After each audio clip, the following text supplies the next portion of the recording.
si Bato de la Rosa dahil nga po nag-post na naman si dating Senador Antonio Sani Trillanes, mga kababayan, na ang sabi ho ay 5, no?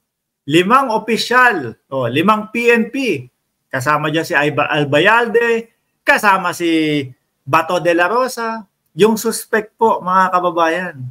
So ngayon, nag-iingay na naman po, G na G sa ating Pangulo, mga kababayan. G na G sa ating Pangulo, si Bato de la Rosa. Parang pinapalabas niya yung ayan, no? Interview kay Senator Bato de la Rosa, aka Boy Puncher. Pakinggan na lang po natin, mga kababayan. Pero ito pong papakinggan natin, hango po sa balita ng, anong balita ba to? Yan. Parang hindi UNTV to Reaksyon sa ikatlong sona din ng Pangulo, nanggagalaiti ho, yung mama. Banat! No extermination.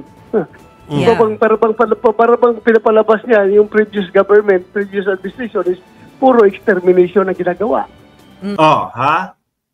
Para daw hong pinapalabas ng ating Pangulo, mga kababayan, noong panahon ni PRRD, puro tegihan ang nangyari. Noong panahon, no, ng laban kontra droga ni PRRD, mga bossing. Kaso, ilang libo po yun? 30,000, mga kababayan. 30,000 po, mga kababayan, yung tegi. Nung panahon ni PRRD. Ano iisipin mo nun? Di ba? Malinis? Ano iisipin mo nun? Mapayapa? Parang hindi ho, mga bossing. Tuloy ko, ha? Kung puro extermination, anong nangyari doon sa 1.6 million na nag-surrender? Exterminate ba namin yun? Hindi naman. Paano nangyari doon sa 130,000 na arestado, na nakakulong sa mga kulungan, na hirap na hirap tayo magbinti ng kulungan dahil punong-puno na ng mga arestadong mga drug offenders.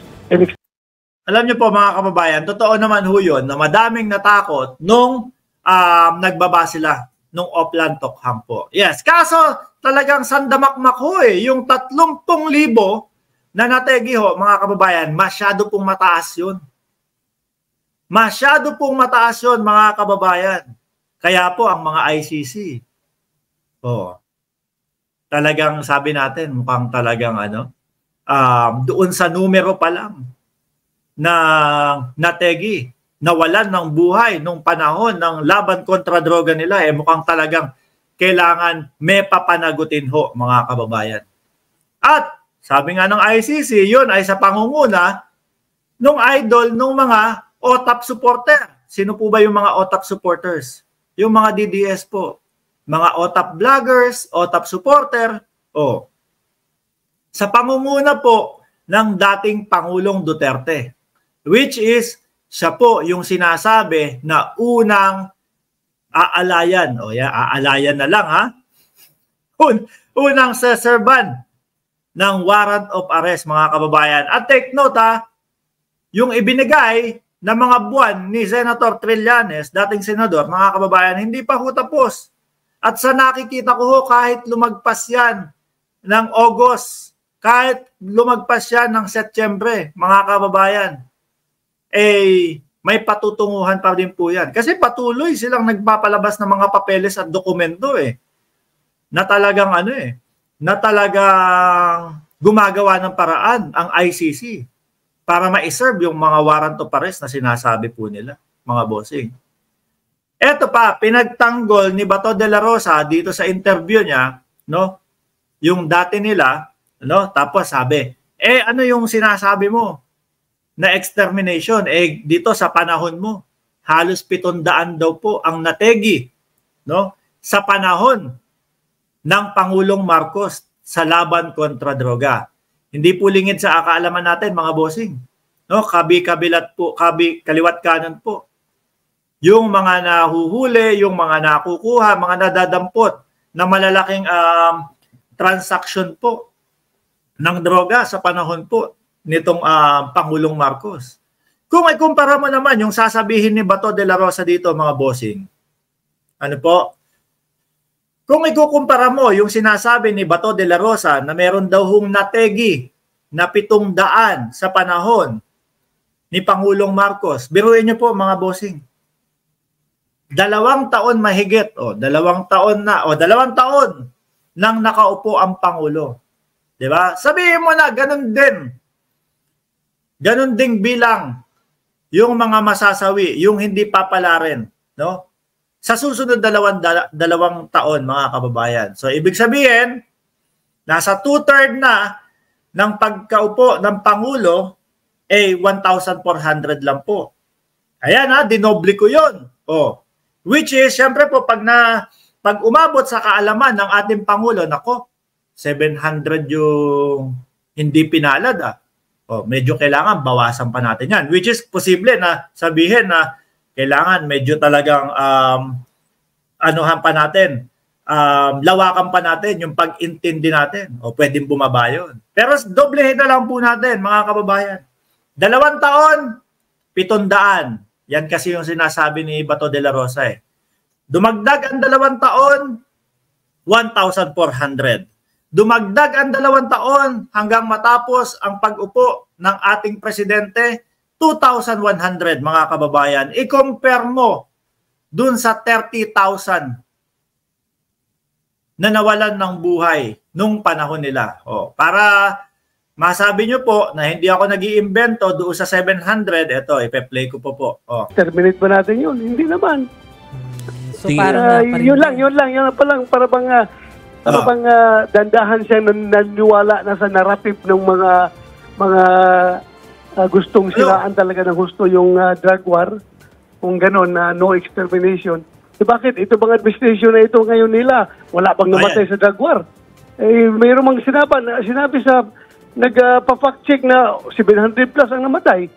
Di ba? Pero 700 plus, mga kababayan. Sabihin mo na, 800 mo na. 800 in 2 years. Di ba? 2 times 3 equals 6. 6 years. 800 times 3, 2,400. Kumpara mo ho, mga kababayan. No? Doon sa 30,000 na napabalita ho na nawalan ng buhay nung panahon nila. Talaga hong masasabi ng mamamayang Pilipino na madami po ang nawalan ng buhay, ang hindi pinalad. At eto nga po, mga kababayan, yung investigasyon po, mga bossing, yung investigasyon ho, di ba, sa Kongreso, nagkakantahan ho yung mga pulis. Nagkakantahan ho yung mga pulis, mga kababayan, na talagang merong mga nalabag ang karapatang pantao. At isama mo na din ba to, no? Isama na din dyan, yung Oplan Tokhang nga, yung sa Davao. Tama po kayo, ma'am or sir, Serapin. Di ba? Yung Oplan Tokhang ni, ano tawag dito? Ni Baste Duterte. Na 3 araw, 7 o 8 ang tegi. Baka yung 700 plus, karamihan po dyan, doon sa Davao. Nandito yung kaibigan natin si Paulo Saison. Nag-epolitiko na yan sa mga nabaha sa atin, sumabay sa DSWD na migay ng ayuda. Tuloy natin si Bato, ha? Pero Senator Bato, ang claim... Ibig mo sabihin, extermination yun. Ang claim po niya doon sa kanyang zona ay bloodless drug war. Yun yung phrase niya doon, Senator. Nasaan yung blood nung 700 na namatay? So, paano pala yun? Natunaw ang blood nun?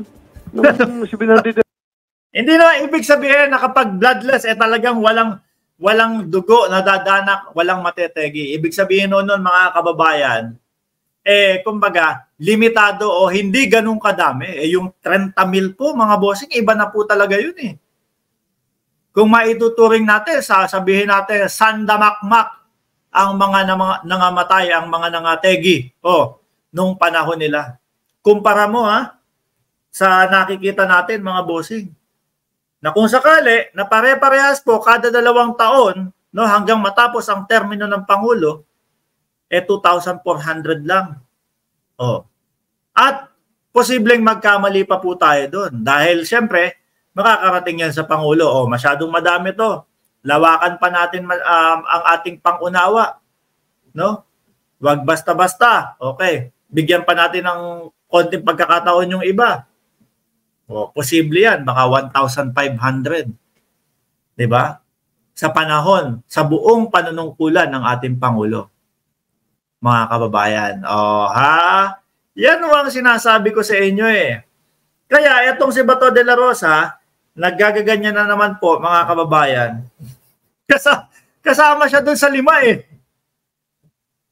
Di ba? Kasama siya dun sa 5 eh. Oh. 5 mga kapulisan na ewan natin, hindi natin alam kung pang ilan siya eh. Una, nasabi eh. Nasa second batch na seserba ng warrant of arrest itong si Bato eh. Eh baka nasa first batch na ho yan, mga bossing. Oh. Baka ho, nasa first batch na yan, mga kababayan. Anyway, iwanan na natin ho yung Bato de la Rosa na yan, mga kababayan. Sabi ni Heidi, pang 283 likes. O, yan. Di ba? O.